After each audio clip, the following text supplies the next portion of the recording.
She was born in Grabtown, North Carolina. When she was 6 years old, this barefoot tomboy had already climbed her community water tower. By the time she was 18, she was signed with MGM Studios. The next year, she married the studio's biggest superstar. She soon became Hollywood's newest starlet. Some said she was the most beautiful woman in the world.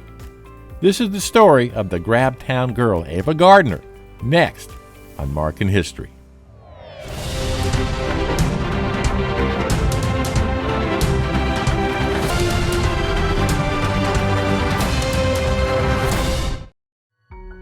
This is the historical marker for Ava Gardner, located here in Smithfield, North Carolina. She was an actress of incredible beauty and class who made 67 films during her 45-year career, while remaining true to her rural North Carolina heritage. A mile up the road in downtown Smithfield is her legacy on display, the Ava Gardner Museum. The museum is home to an incredible collection of artifacts, including original scripts, photos, costumes, and personal effects of the screen legend Ava Gardner, whose life was a true Hollywood Cinderella story. Here you can experience her rise to fame from a local country girl to one of Hollywood's goddesses of film. Now, let's learn more about the story behind the marker.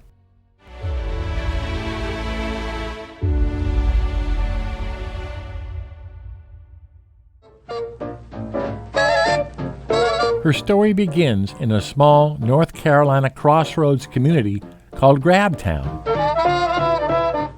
Ava Lavinia Gardner was born on Christmas Eve, 1922, to parents Jonas and Molly Gardner. She was the youngest of 7 children. Her father was a cotton and tobacco farmer. She was a tomboy to the bone and loved taking risks. By age 6, she had climbed to the top of the Brogden Water Tower behind the school. She loved games, she loved action, and she could match most of the boys at softball or marbles. As Ava grew up in rural North Carolina, a metamorphosis took place. She emerged from her tomboy cocoon into a beautiful butterfly. Who would guess that a fateful 1940 trip to New York City to visit her beloved sister Beatrice would kickstart Ava's rise to stardom? Sir, you are no gentleman. And you, miss, are no lady. That summer, Gone with the Wind was the movie to watch in the theaters. Beatrice's photography husband, Larry Tarr, took a portrait of 17-year-old Ava, emulating the look of the beautiful Vivian Leigh as Scarlett O'Hara. Tarr displayed this photo in the street window of his Fifth Avenue photography studio. One thing led to another, and before long, she was being interviewed by MGM's New York talent department. In the summer of 1941, Ava was set up with a film test at MGM's New York office with Al Altman, head of MGM's New York talent department. With cameras rolling, he directed the 18-year-old to walk towards the camera, turn and walk away, then to rearrange some flowers in a vase. He did not attempt to record her voice because he felt her strong Southern accent made understanding her difficult. As the story goes, Louis B. Mayer, head of MGM, was flabbergasted when he saw the film and reacted with a telegram to Altman. "She can't sing, she can't act, she can't talk, she's terrific." He offered her the standard MGM $50 a week, 7-year contract, brought her to Hollywood at once, and arranged a voice coach to get rid of her Carolina drawl.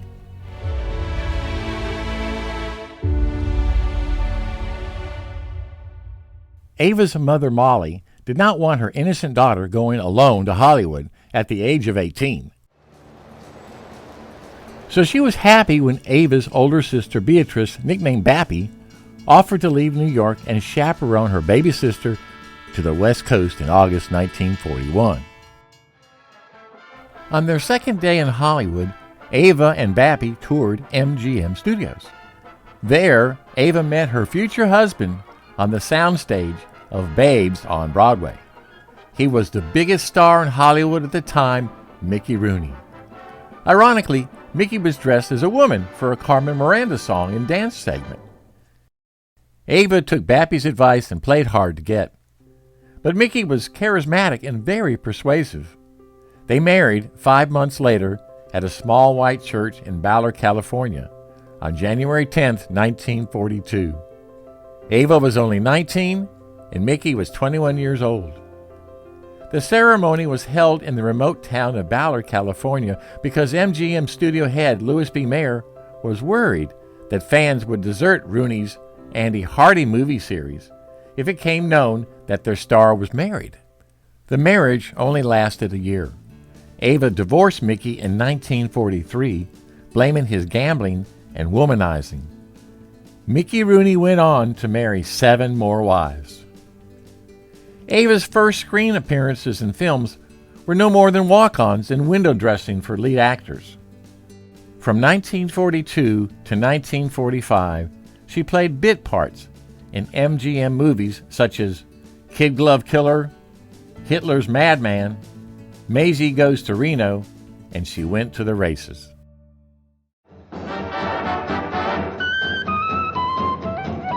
In 1944, Ava met bandleader and composer Artie Shaw at a party. She couldn't believe she was actually meeting the man to whose music she had danced to at Holt Lake back in North Carolina. It was more than talent, charm, and good looks that impressed Ava. He was an intellectual. On October 17, 1945, they married at Artie's Beverly Hills mansion. She was 22 and Artie was 35. It was marriage number 2 for Ava and marriage 5 for Shaw.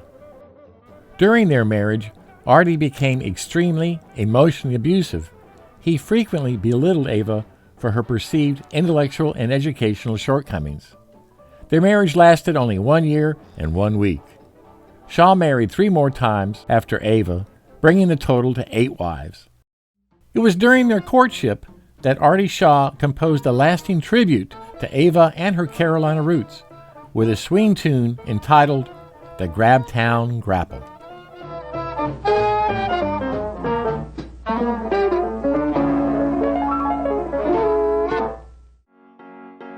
After Ava's split with Artie Shaw, she moved into her own little house in L.A.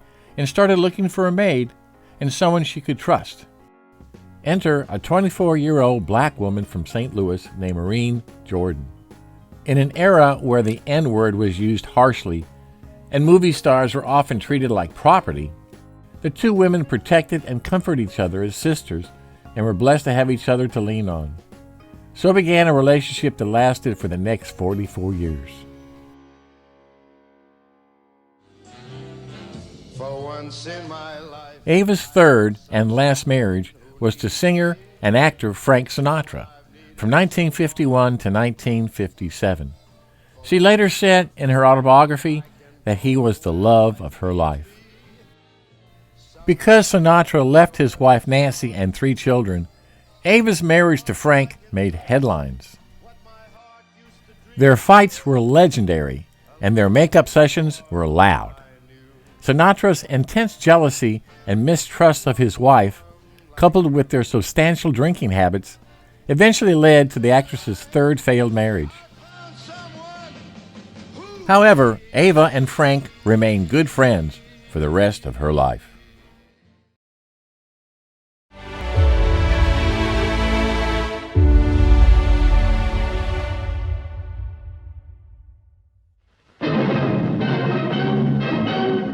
While on loan to Universal Studios, Ava finally got her big break, playing Kitty Collins in the Ernest Hemingway adaptation The Killers, with newcomer Burt Lancaster. The character of Kitty was that of the classic femme fatale, a beautiful woman who ultimately brings disaster to the men around her. It was released in August 1946 to rave reviews. The Killers was a critical success, earning 4 Academy Award nominations, including for Best Director and Best Film Editing. Her good reviews prompted MGM to try her opposite the king himself, Clark Gable, in the movie The Hucksters, in which she played a self-assured nightclub singer. Ava handled her role nicely and was promoted to full-fledged stardom. Ava had always wanted to be a singer since childhood and had a good voice. In 1951, Ava contributed a memorable performance in the musical romantic comedy drama Showboat as Julie Laverne. Unfortunately, the studio decided to replace Ava's singing for vocalist and jazz singer Annette Warren. As you can imagine, this left her very bitter towards MGM Studios. In an example of legal irony, the studio was forced to use Ava's singing performance on the original motion picture soundtrack album because her photo was on the album cover. And her song, Can't Help Loving the Man, was the only song released as a single from that album. Ava finally became a record star.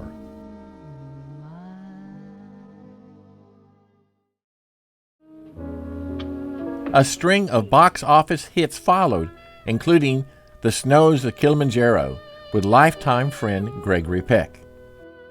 This film was an adaptation of another Ernest Hemingway story brought to the silver screen. Next year, in 1953, Ava shared starring roles with Clark Gable in the African classic Mogambo. According to film reviews, Ava was completely charming in her own way and walked off with every scene she was in. For her interpretation of the tart-tongued character Eloise Kelly, Ava snagged a Best Actress Oscar nomination in 1954. Who's the broad? It's my sister. Ava used her considerable influence to get Sinatra cast in his Oscar-winning role in From Here to Eternity. So Ava and Frank were both up for Oscars at the 1954 Academy Awards. Only one would get the statue. The winner is Frank Sinatra. Frank got his Oscar, but Ava didn't. That role and the award revitalized both Sinatra's acting and singing careers, which had floundered after leaving Nancy for Ava. Unfortunately, Ava lost out to newcomer Audrey Hepburn, who took the award for her performance in Roman Holiday. The nomination in 1954 proved to be Ava's only shot at an Academy Award. The Barefoot Contessa is a 1954 American drama filmed in Rome about the life and loves of fictional Spanish sex symbol Maria Vargas. It was a role that Ava seemed born to play, an earthy Spanish dancer who transformed into a screen goddess. Where are you, Maria? Half in the dirt and half out. But destined never to find personal happiness. As the story goes, Maria is a beautiful Spanish woman who has been born in poverty, achieved fame and fortune as an actress, but never found fulfillment in her personal life. Some moviegoers felt that the film paralleled Ava's life. The movie gave Ava some of her most cherished scenes and introduced her to flamenco dancing, which became one of her great joys in life. This barefoot Contessa wore her high heels the day she was honored during a handprint ceremony at the famed Grauman's Chinese Theater. Later came her star on the Hollywood Walk of Fame. In 1955, Ava moved to Spain to get away from all the Hollywood drama. While there, Ava finally met the author who had inspired several of her movies, Ernest Hemingway. She and Papa Hemingway became great friends and visited each other many times until his untimely death. One night. The night of the iguana. It was her work in the 1964 John Huston film, The Night of the Iguana, that garnered Ava the best reviews of her career. Ava plays the flamboyant Maxine Falk, while Richard Burton plays Dr. Shannon, the ostracized Episcopal priest. The film became the 10th highest grossing film of 1964 and picked up several Academy Award nominations. Ava was nominated Best Actress for both a Golden Globe Award and the BAFTA Award for her performance.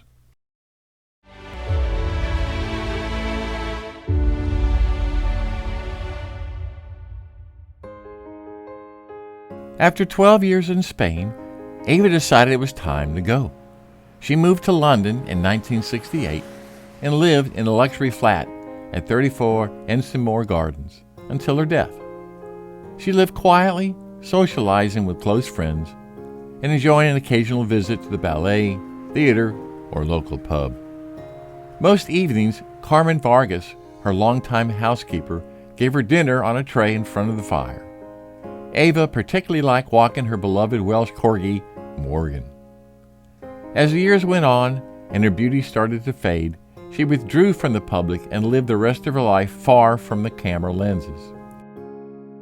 She enjoyed the anonymity of her life in England and only made occasional films when she needed the loot. In 1985, she was talked into devoting 7 episodes as a cast member of the primetime TV soap opera Knots Landing. Ava plays Ruth Sumner, mother of the ruthless lawyer Greg Sumner, played by William Devane. At age 62, the television shooting pace was difficult for Ava. You can't afford mistakes.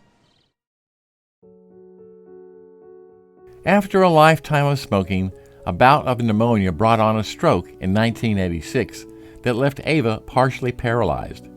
She died 4 years later, on January 25, 1990, at age 67. More than one obituary declared her the most beautiful woman who ever stepped in front of the camera, and she was once in fact voted the most beautiful woman in the world. As per her wishes, her remains were returned to North Carolina for burial with her family at Smithfield's Sunset Memorial Park. Ava is buried next to her siblings and her parents, Molly and Jonas Gardner. After her death, fellow actor and close friend Gregory Peck honored her with a beautiful gesture. He brought her companion, Carmen Vargas, and her dog, Morgan, back to Los Angeles to live in his guest house. And when Ava's beloved dog, Morgan, died, Peck buried him in his own backyard.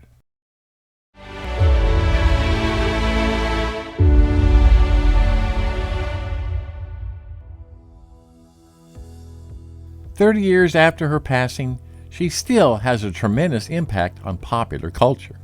She is the subject of many articles, websites, books, films, and television productions. She has been honored with historical markers in both the U.S. and the U.K., and sculptured into a bronze statue that overlooks the Mediterranean on the east coast of Spain. In 1999, the American Film Institute ranked Ava Gardner number 25 on their greatest female screen legends of classic American cinema. She was truly a fascinating person who was always giving and kind. In addition to her support of public causes and charities, there were countless stories of her generosity to individuals.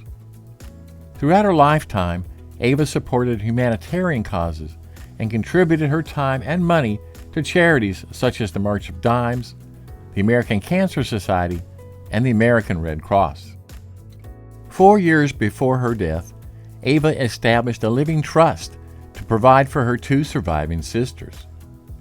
Today, the Ava Gardner Trust has evolved to continue Ava's renowned legacy of generosity and compassion.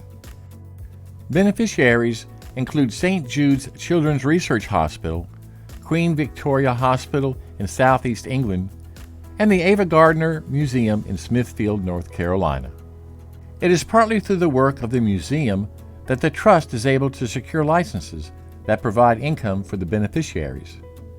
So next time you visit the Ava Gardner Museum to buy DVDs, books, or postcards, you are helping others around the world with the help of that gal from Grabtown. If history can be taught with stories, it can never be forgotten. Please like our video, subscribe to our channel, and ring the bell to stay informed on the latest videos. And don't forget to leave your comments and suggestions below for what markers you want to see next.